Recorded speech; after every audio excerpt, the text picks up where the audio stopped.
Vous écoutez Radio Lomé, il est 12h30.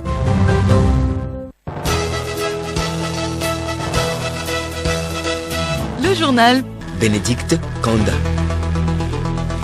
Madame, Monsieur, bonjour. Au sommaire de cette édition, inauguration ce matin à Lomé de l'hôpital Dr Lafière par le chef de l'État Fort et Gnassingbé. Situé à l'entrée nord de la capitale, cet hôpital est spécialisé dans les domaines de médecine, chirurgie et obstétrique.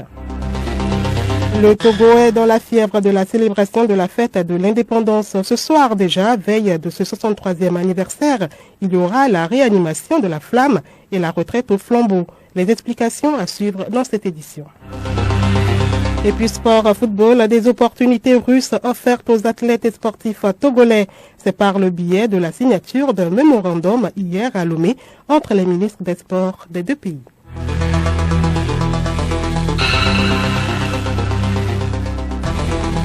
radiolomé.tg. Bienvenue à tous. L'hôpital Dr Lafière à Lomé, ex-Saint-Périgrin, a été inauguré ce matin par le président de la République, Fort et Gnassingbé. C'est dans le cadre des festivités du 63e anniversaire de l'indépendance du Togo. Alors que ce centre de santé offre déjà depuis le 1er mars 2023 la prise en charge des patients, notamment en imagerie, en radiographie et mammographie, ces autres départements seront opérationnels à l'issue de cette inauguration. Grâce à ces équipements haut de gamme, il va desservir une frange importante de la population et drainer du fait de sa tarification avantageuse et de son offre de soins. Pour la première année d'opérationnalisation, cet hôpital va accueillir au moins 80 000 patients selon la Caisse nationale de sécurité sociale, porteur du projet. David Takbera, bonjour. Bonjour, Bénédicte. Bienvenue dans ce studio. Le programme du 27 avril se poursuit. Tout à fait, le programme se poursuit. Vous venez même de l'annoncer. L'hôpital Saint-Périgrin, ex-Saint-Périgrin, nous allons dire, qui est devenu entre-temps Dr Lafière. Dr Lafière pour dire que l'appellation tire son origine, sa source et le nom de notre culture, de notre langue locale. On peut s'en réjouir. Est en cours d'inauguration en ce moment avec le président de la République, Fort et Gnassingbé. Mais la première activité du matin n'a pas eu lieu comme prévu. Effectivement, l'activité n'a pas eu lieu puisque c'était l'état de la nation que le président de la République devait présenter devant les parlementaires à l'Assemblée nationale. Nous l'avons annoncé. C'est vrai que cela faisait partie du programme officiel à nous envoyer et malheureusement, cela n'a pas eu lieu. Nous savons combien l'agenda présidentiel est contraignant, seulement que dès à la dernière minute, cela n'a pas eu lieu. On peut le regretter, mais ce qui est sûr, les activités se poursuivent et le chef de l'État étant en train de mener cette activité en ce moment-là, on attend d'ici là que si éventuellement il trouve l'opportunité de s'adresser aux Togolais par quelque moyen que ce soit, cela pourra se faire. Alors j'en profite pour vous poser la question, tiendra ou ne tiendra pas la suite du programme? La suite du programme va tenir. Pourquoi il ne va pas se tenir, Bénédicte Kanda? Déjà ce soir, à coup sûr, 18h 18h00, la réanimation de la flamme de l'indépendance sera effectuée, j'allais dire, par le président de la République, Fort et Gnassingbé, et ça sera à la place de l'indépendance ici à Lomé, situé entre le palais des congrès et l'hôtel 2 février, ce joyau-là, et demain déjà 27 avril, 6h, 21 coups de salve, 8h00, mise en place terminée à la place des fêtes, tel que indiqué préalablement, et à 8h15, l'arrivée de la présidente de l'Assemblée nationale, à 8h20, la première ministre Victoire Tonega Dobé va arriver, et à 8h30, ça sera l'arrivée de son Excellence Fort et Gnassingbé, président de la République, chef des armées, qui va en même temps passer en revue des troupes, et les honneurs militaires lui seront rendus, et puis après, la prestation des chorales et le saut parachutiste, le défilé même aura lieu, et lorsque le défilé va prendre fin, autour de 10h30 certainement par là, le soir, sinon dans l'après-midi, s'il faut être plus précis, on aura la coupe de l'indépendance qui va avoir lieu. Cerise sur le gâteau, restons à ce 26 février. Nous aurons ce que nous appelons le Festival national des danses traditionnelles. Vous savez, ce festival aussi a été entre-temps mis en berne à cause de ce que nous avons connu, Covid-19. Et donc, la 6e édition aura lieu cette année. Et c'est Covid-19 également qui a créé des problèmes par rapport à votre premier sujet que vous avez évoqué, l'inauguration de Dr Lafia. Cet hôpital aurait pu être inauguré depuis. Mais juste parce que Covid est passé par là, le matériel de construction, qui est un matériel préfabriqué tel que nous l'avons vu, on l'a dit, nous l'avons vérifié sur le terrain, c'est vrai, et n'est pas arrivé à temps, et cela a traîné dans les travaux, mais les voies les plus autorisées nous permettront de mieux comprendre comment nous sommes arrivés à là, et aujourd'hui on peut se frotter les mains. Donc vraiment, nous pouvons nous réjouir d'aller suivre aujourd'hui nos danses traditionnelles au Palais des Congrès qui va connaître l'apothéose finale. Et Radio Lomé sera au cœur de tous ces événements. Radio Lomé Bénédicte Kanda sera au cœur de tous ces événements-là parce que nous faisons tout pour rapprocher ce qui se passe ici ou là au niveau de tous les Togolais.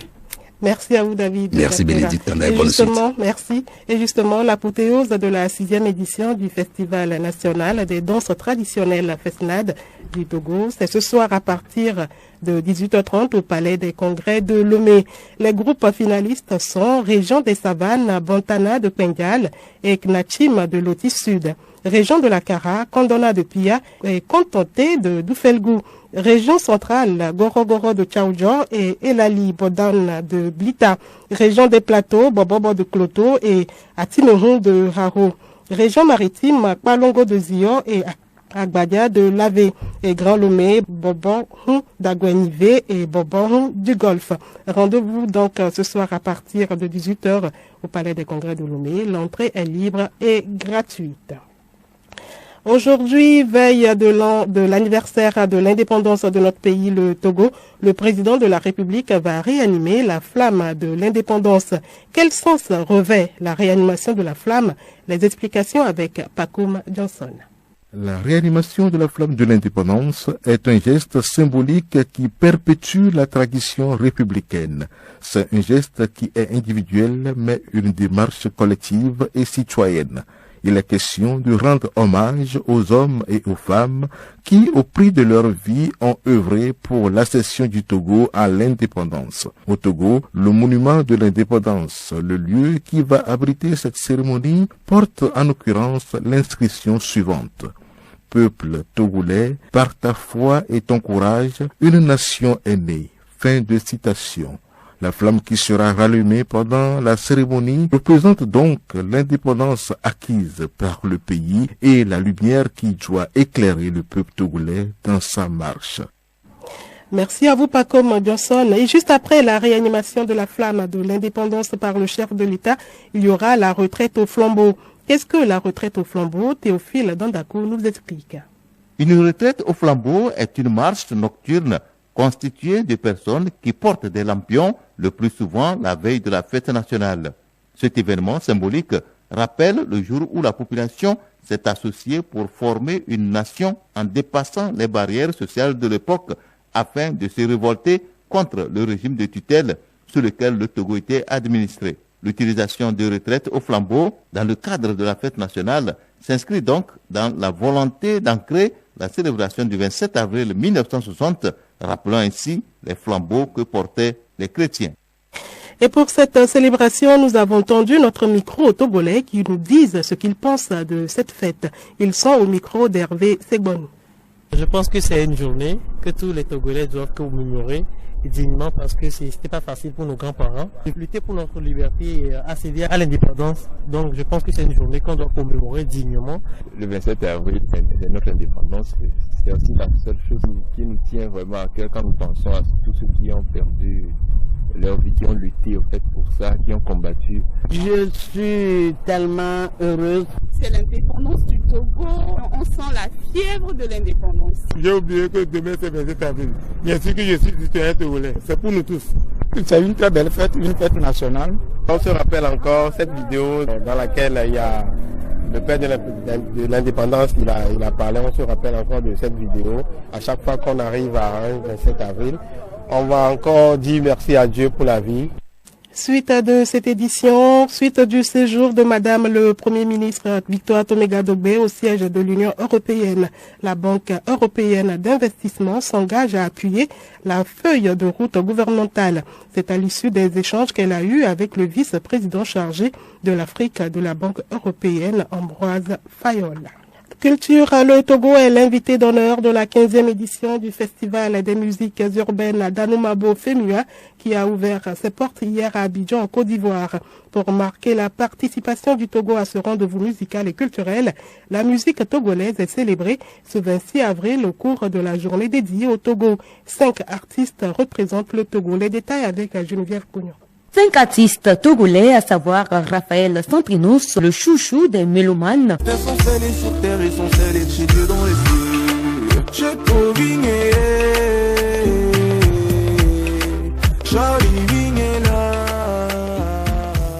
L'artiste Zambé qui fait la musique tradimoderne, la jeune Senza, l'artiste Hortense Nayo et Sémé seront sur scène pour vendre les rythmes tradimodernes du Togo. Ces artistes vont passer en revue leur palmarès ou répertoire pour égayer le public ivoirien. Bref, tous les pans de la culture togolaise sont à l'honneur à cette occasion, notamment la cuisine, la danse, le folklore, la mode, tout ce que le Togo détient comme savoir-faire ancestraux. Au-delà de la valorisation de la culture togolaise, le ministre togolais de la Culture et du Tourisme, Dr Kossi Benou Lamadoukou, revient sur les liens d'amitié et de coopération qui existent entre le Togo et la Côte d'Ivoire. C'est un grand honneur et un énorme privilège de prendre la parole à cette occasion solennelle au nom de la République togolaise pour témoigner la gratitude du peuple togolais à son peuple frère de Côte d'Ivoire pour le choix porté sur notre pays en tant qu'invité d'honneur à la 15e édition du Festival des musiques urbaines d'Anoumabo. Au-delà de toutes autres considérations, somme toute légitimes, est la marque de la profonde amitié et des liens historiques qui unissent nos deux républiques sœurs, la République de Côte d'Ivoire et la République togolaise, dont les peuples jouissent depuis la nuit des temps d'une intégration modèle et exemplaire depuis leur accession à la souveraineté internationale. En 1960, le Togo et la Côte d'Ivoire ont toujours œuvré ensemble pour des relations paisibles et fraternelles, incarnées par les pères fondateurs de nos deux nations. J'ai nommé Feu Président Félix Houphouët-Boigny et Gnassingbé Eyadema. Ces relations se sont approfondies au fil des ans et renforcées ces dernières années par leurs excellences, M. Alassane Dramane Ouattara et Faure Eswatini Gnassingbé, dont l'engagement pour la cohésion et la solidarité entre les peuples d'Afrique de l'Ouest et au-delà n'est plus à démontrer. Créé en 2008 par le groupe ivoirien Magisystème, le festival de musique urbaine d'Anoumabo Femua attend plus de 100 artistes à travers le monde à cette édition. Il se déroule du 25 au 30 avril prochain.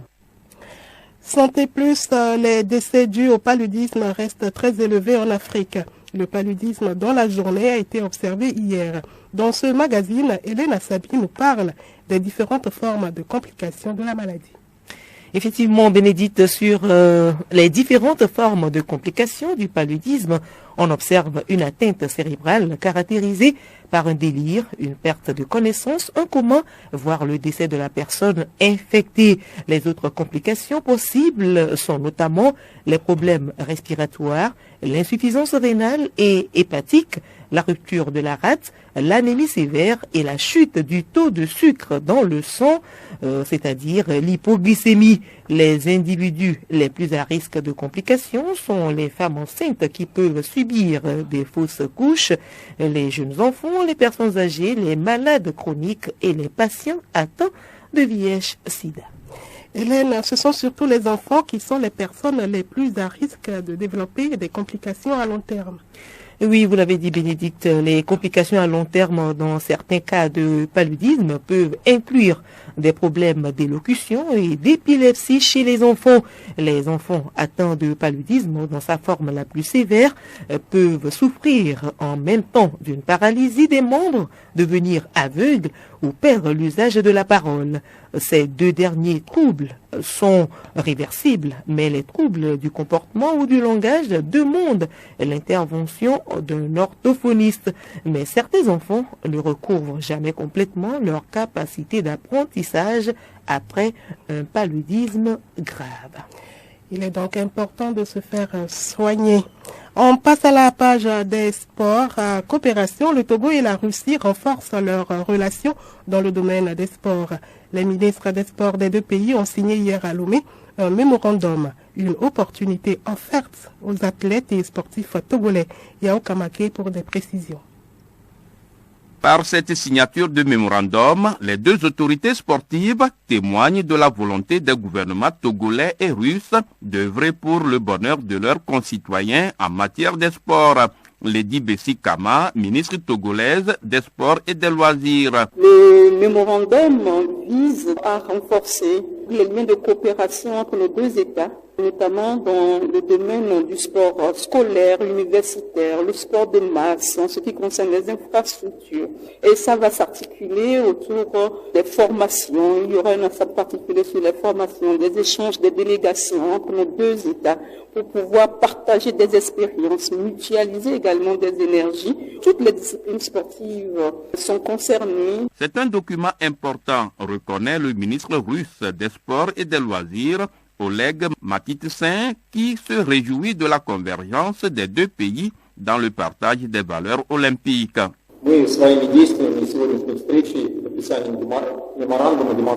Aujourd'hui, quand nous avons signé ce document, nous avons montré que nous partageons les mêmes valeurs olympiques. Nous sommes contre toute forme de discrimination dans le domaine sportif. Nous, comme les représentants sportifs de nos deux pays respectifs, ont montré aujourd'hui que nous sommes prêts pour une coopération fructueuse. Nous avons montré en signant ce mémorandum que nous avons les mêmes vues pour le développement du sport.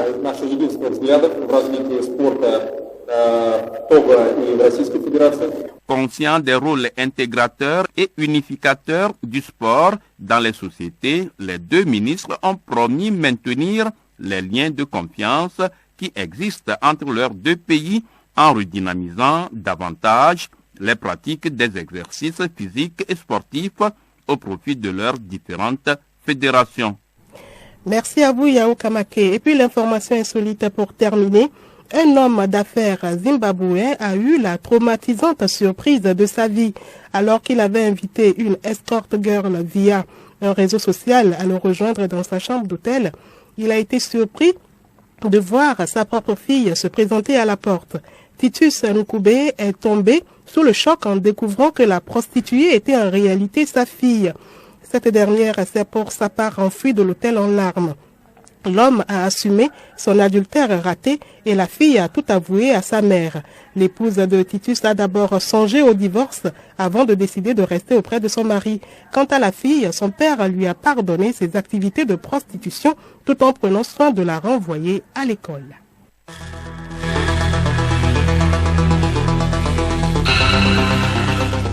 Madame, Monsieur, voilà, ainsi s'achève cette édition. Merci de l'avoir suivi. Restez avec nous pour la suite de nos programmes. Au revoir.